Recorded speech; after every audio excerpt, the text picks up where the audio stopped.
Hello everybody! So this is not the usual post that I do for spiritual growth and giftings, but I wanted to help out parents in any way that I can if they're struggling with entertaining their kids. I have worked with kids a lot over the past 10 or more years in different areas. So if you're a parent and you're unable to take the kids out because of, say, I don't know, a global pandemic or something, some other reason, this is the video for you. You've probably already watched some movies, taken the kids out for a walk, Skyped grandma, eaten all the snacks in the house, let them have device time, and still you have lots of time to fill. So these activities, these 15 activities that I'm going to cover, do not require screen time. And one of them does actually just at the end of it, but all the rest do not require any screen time. They're good old-fashioned activities that kids can do from home. So it's also a cool time to not just keep the kids entertained, but actually learn about each other, I think.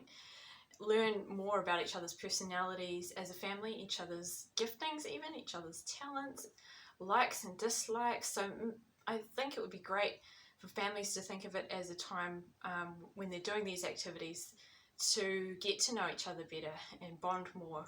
So this is a quirky mixture of all of that stuff kind of thrown together, these activities. So number one activity is bug hunt, all right? Bug hunt. This involves getting some scrap paper, cutting it up into pieces of paper this size, roughly, and giving each child, say, 10 pieces of paper and challenging them to go out and find 10 different kinds of bugs in their backyard. And each time they find a different kind of bug or insect, they have to draw a picture of it. Okay, and you, the parent, can just be the adjudicator. You can sit back, wait for them to bring all of their little papers to you filled out with all the bugs that they have found. And when each child has found the 10 bugs, then they get to choose a prize from the prize box. Now, prize boxes can be really simple. I would highly recommend having one throughout lockdown, throughout the coronavirus crisis. It could just be a container of treat foods if you don't have anything else, like, you know, a chocolate or whatever, chocolates. Or it could be little things like special pencils, pens, stickers, coloured hair ties, whatever you think your children would like. So that would be a little bit of extra motivation for them to complete this one. Go around the yard, scavenger hunt for bugs. If you don't like bugs, you can just do flowers instead, different types of flowers, or anything really.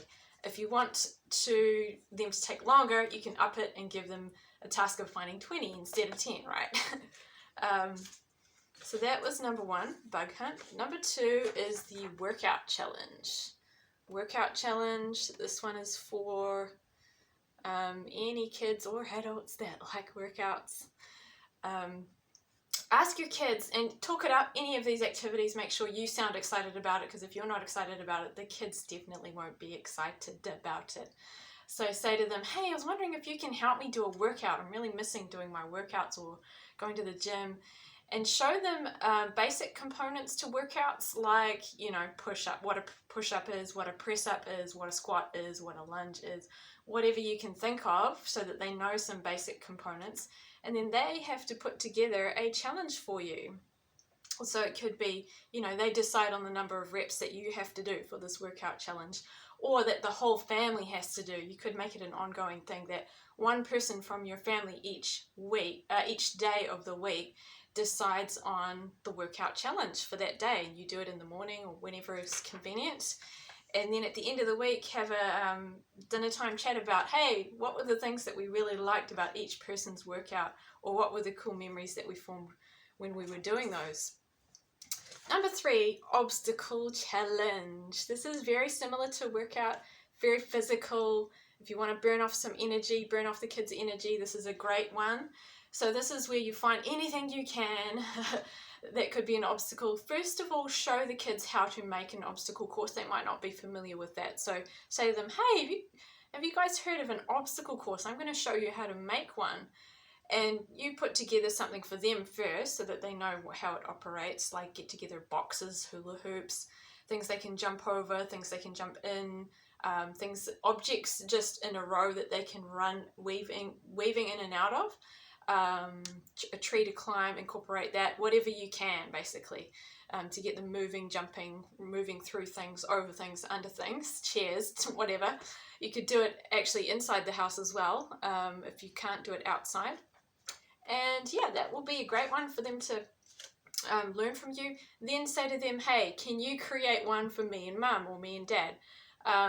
Ask them if they can create a super obstacle challenge that's going to be super hard for you and your partner to complete. So this is the time where you can sit back and they can go to work and they will have fun, hopefully coming up with something challenging for you, and then you'll have to do it.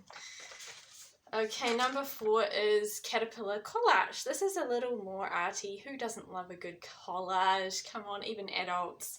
So all you need for this basically is paper and a glue stick. I'm hoping you have those things. Big paper is good, like in a 3 size, but if you have smaller, that's okay as well. So what you do is you start out with just any paper that you can find, scrap paper. You draw circles on it, draw around a glass to get the circle shape. Cut them out, cut out, I don't know, 8 or 10, however many you think you'll need per caterpillar. If it's white paper, you could get the child to colour it in, get them to either do a pattern or colour in each circle to make it a colourful caterpillar, or if you have coloured paper you can use that obviously. And then yeah, they just can have fun. Better hold this the right way up. Gluing those circles on, just slightly overlapping each one to make it look like a caterpillar. And I've used pipe cleaners for the antennae and the legs. I think that section is missing its legs for some reason. But you could just draw them on if you don't have pipe cleaners. I've used googly eyes, which are looking slightly jaundiced and yellow for some reason, but you could just draw them on if you want to. Now this could double up as an art therapy exercise. I know that sounds weird, but you know, lockdown is actually a hard time for everyone, including kids. And so this could be a way to help them express their feelings, because once you've made this, or one for each child, you can put it up on the wall, put each child's caterpillar on the wall, and then you could make some extra little circles. And let me just find I've got so many props today, I'm losing track. You could make some faces that are extra faces that can be blue tacked or velcroed on to the caterpillar's face, right? So we have sad caterpillar. You could have excited caterpillar and worried caterpillar. Where's my happy one? Happy or confident caterpillar. And so each day you could make it a routine, family routine, that either at breakfast or dinner time each child can come up and stick with blue tack, stick the face onto the caterpillar to show how they're feeling for that day. And you could use it as a talking point, like, oh, I see you might be feeling a bit sad today. Ask them why. They might not tell you, but hey, even just putting the face on there is good. And don't try and talk them out of their feelings, just accept that's how they're feeling that day, right? No one likes to be talked out of their feelings, or being told, oh, you shouldn't be feeling that way. So it can be a great way to just find a little more about how they're feeling during this whole lockdown thing. Number 5 is blanket fort. Okay, the classic blanket fort. You've probably done this one already, to be honest. So of course this one's just finding big blankets, draping them over furniture, sofas, dining table, whatever you can find, to make a little fort for them to go in and play out their little scenarios. And so this one is old school, but hey, you can never go past a blanket fort for a kid's activity, because it can end up lasting a whole day or even days if you're willing to put up with this big monstrosity of a construction in the middle of your living room. You can extend it out. You can suggest things like, hey, let's add some more cushions, let's add fairy lights, let's have a camp out with your toys, get them to bring all their soft toys in there and do stuff with that. or eat lunch with them in the fort if it's big enough for you, or chuck a mattress in there and they can even stay the night in there if you can put up with the giggles all night. Okay, number 6 is make your own movie night. So this is the one that does involve a screen. So far it's the only activity that needs a screen at the end of it and during it. So this one, the kids can, you know, dress up, get some props maybe, get them to make a music video of a popular song, a song that they like, or a dance video if they want to learn some dance moves, if your kids are into that sort of thing, or pick some favorite songs to lip sync to, and get someone in the family on their smartphone or whatever to just record as everyone's doing these little mini movies, mini videos, and or if you've got a tripod, even better, set that up obviously, and then the whole family can just dance around and be stupid or make a show of some sort, gymnastics, just whatever your kids are into, film it, and then later on talk it up, make it a family movie night. So instead of watching a movie on Netflix, tell them that you're going to watch these movies that you've just made together. Sit down on the sofa, hopefully you've got Chromecast or HDMI cord or something that you can hook up to a bigger screen so that you can watch those homemade videos. You could even add into the mix, you know, kids' videos from when they were little as well, and get the popcorn out, get the snacks, and just sit down and have a laugh, because, I mean, who doesn't like watching themselves on screen, right? Even adults will have fun with this one. Okay, number 7, dance party. So this one's pretty straightforward. Turn the lights off at night. Just get a lamp or fairy lights or even flashing Christmas lights in the living room. Put on all your favorite music with whatever you use, iTunes or whatever, and just dance. Have fun, dance together, just have a blast, and don't worry about what you look like. Might be a chance for your kids to see a silly side to you, or even hear some of the tunes that you used to listen to back in the day. Show them your music, people, come on. Retro games. This is another one where, parents, this is your time to shine. Show them the games, teach them the games that you used to play when you were a child. Okay, so we're talking, you know, musical chairs, marbles, knuckle bones, last card. I remember playing last card. Don't know what you guys used to do as kids, but those were some of the ones that we used to do. Yeah, so whatever it was that you used to play as a kid, do that with them. They'll enjoy learning and spending that time with you, and that quality time. If your kids are like too cool and you think that if you say to them, hey, I'm going to teach you some games that I used to do, and they'll just look at you like, I don't want to do that, then don't introduce it as that. Just say, hey, have you heard of knuckle bones? And then just show them. Don't tell them that it's from your past, because they might automatically think it's uncool. Okay, puppets. Puppets, number 9 is puppets. This is another very simple old school one. And guess what? Since apparently we all have so much toilet paper, you can actually make puppets from toilet rolls, used toilet rolls. So what you can do is draw a little face on it, and you could put some wool or something on top, and just glue a popsicle stick at the back. So hey, with all that mountain of toilet rolls, you can do that. You could also, you know, you can upgrade. You don't have to do the toilet roll thing. You can do this snazzy little option, drawing a picture on a piece of paper, cutting it out and sticking it on to a popsicle stick. Or, if you can sew, you can do one of these amazing things. Sewed 2 pieces of fabric sewed together with just some little stick-on googly eyes and stuff. There's another kid from I don't know what decade, but isn't he cute? Okay.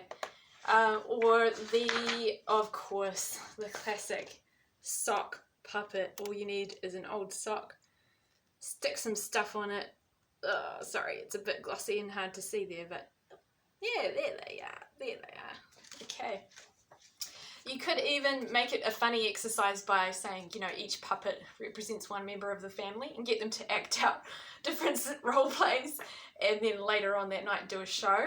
And yeah, that could be quite hilarious or quite disturbing. Okay, so the next one is animal charades. Animal charades, just write down on little pieces of paper like this sort of size as many animal names as you can possibly think of. Okay, so I've got penguin, bear, lion, sorry, these are probably a bit hard to see in the blue, frog, cat. Do all of the common ones that your kids would know, rabbit, etc. Think of, you know, a decent amount.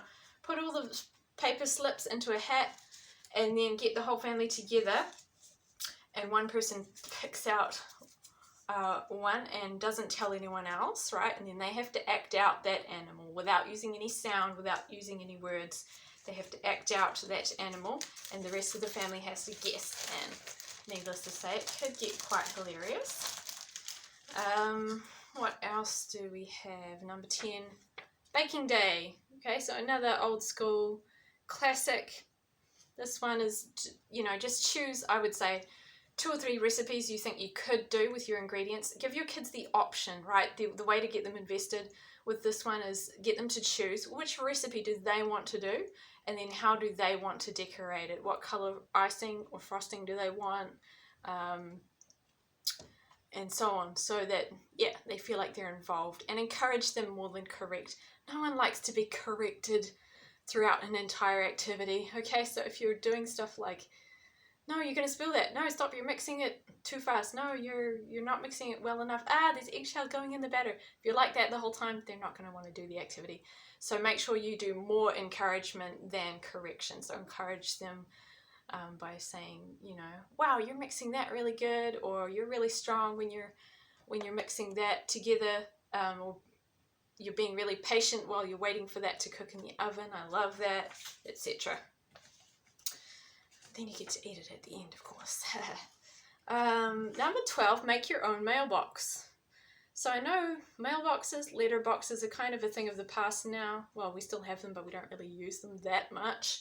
So this one, kids are often fascinated with this because it's not really a part of their everyday life, like it was for us old people.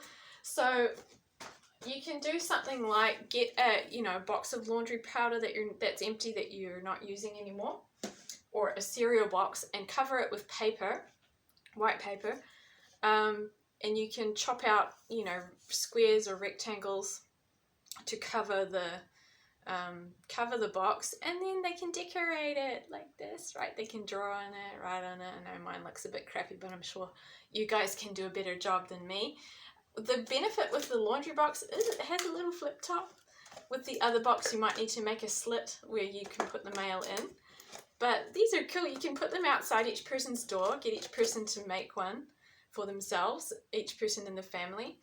And then you can write little notes to each other and drop them off, and the kids will be, you know, that can take up a whole day or more of the kids being fascinated with writing notes and putting them in each other's little boxes.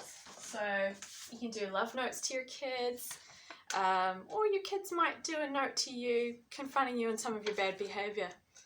You never know. Yeah, that could happen. Be prepared for that. Okay. Number 13 is family quiz night, or it doesn't have to be night, obviously, but hey, there's a good ring to it. Family quiz. This will test how well you know each other. Okay, so I would say divide a page, like an A4 page, into maybe 8 sections. So, like, you know, fold it in half, and half again, and half again to get your divisions. Then get a ruler, rule your lines, and write questions in each section. So the ones I have are just basic ones to start with. What's your favorite color? What's your favorite food? What's your favorite drink? What's the first thing you want to do when you get out of here? If a penguin knocked on your door, what would you do? If you had a superpower, what would it be? which animals do you like, and which place do you want to go to right now. It could be anywhere in the world that they really want to go to, or anywhere in the universe. Maybe they want to go to Mars to get as far away from you as possible. Hopefully not. So leave gaps for their answers in each section. Then chop them all up, chop up these sections into all the squares. Make sure each member of the family fills out the same, question sheet. So you might have to do, write these questions out 4 times if you've got 4 people in the family to get your 4 sheets. Or if you have a printer, you can just scan and print it 4 times. Each person fills it out secretly, okay? Make a big deal of it with the kids that it's secret and that they can't show anyone before you chop it up. Put them all into a box and then one by one read them out. Or if you think it's going to take too long, you can do less questions. And then everyone in the family has to guess. One person will read them out, they'll probably recognize the handwriting, but everyone else will have to guess who it is that wrote those answers and see whether they know each other well. Next one is likey, hate, likey, not likey. Number 14, likey, not likey. This is another one to get to know each other a bit better. And you can put things I like and things I don't like on a page to start with. Give each person one of these, divide it down the middle. And then basically just butcher a magazine. Like I have, chop it up, get words, pictures. Basically the more random the better. The more random word and picture the better. And then put all the little pictures and stuff on the table, and the kids choose things they like and things they don't like and glue them on with a glue stick. So things I like, I did this. This is Manu blowing bubbles. I don't know why I like that. It's just so cute. Look. Puhudakawa tree with beach in the background. I like that because it reminds me of the days that I was free, that I could go to the beach. Cupboard love. I'm experiencing cupboard love with all my snacks that are my comfort right now. And a few other things there. Face. I love me some face. Not Facebook, just actual face. Like I don't get to see many people's faces these days, except behind a screen. So I'd actually like to see some face. I like face. Yeah, real face. Things I don't like? Well, I just have some stuff here. This drinking glass. Ugliest drinking glass I've ever seen. This. Well, it's the most useless apparatus I've ever seen in my life. A tennis racket with flowers on it. Don't like coffee. Don't like being 30 plus. Don't like wrinkles. I mean, I like them on other people, just not on me. So, yeah, have fun filling those out. Ask the child, oh, why did you put that there? Why did you put that there? See what they say. It could be interesting. They'll either be like, or they'll tell you their whole life story. Yeah, could be great. Last one.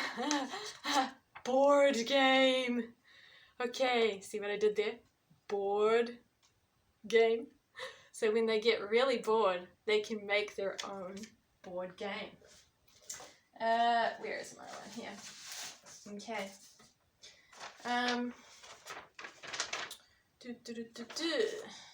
Here we go. So get them to pick a theme. This one is space theme.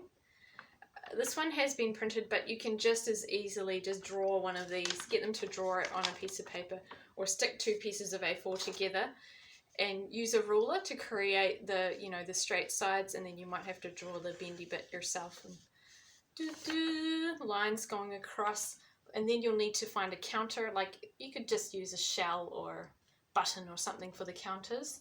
Roll the dice, get them to write, go move ahead 3 spaces, or move engine trouble, move back 1 space. Get them to do their own challenging little instructions there on their board game. Then they can play their board games with each other, and that will take up even more time. That's the great thing about this one. They could even end up playing them for days. Okay. Yeah. Okay. Oh, just coming back to the likey, not likey. Just make sure you got some nice random things in there. Make it fun. Yeah. Picture of Helen Mirren. topiary, elephants, whatever you want. Yeah.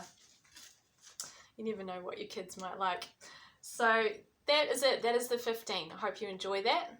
And as I said, it's not the usual post, but that's all right. If you're watching on YouTube, make sure that you subscribe. If you're watching on YouTube, also make sure that you check out my Facebook page, Spiritual Growth and Giftings, because that has more videos and more resources on it.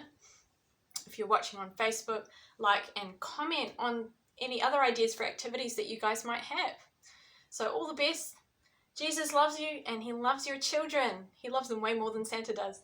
So much love to you, and I will catch you again soon with my next video. Bye bye.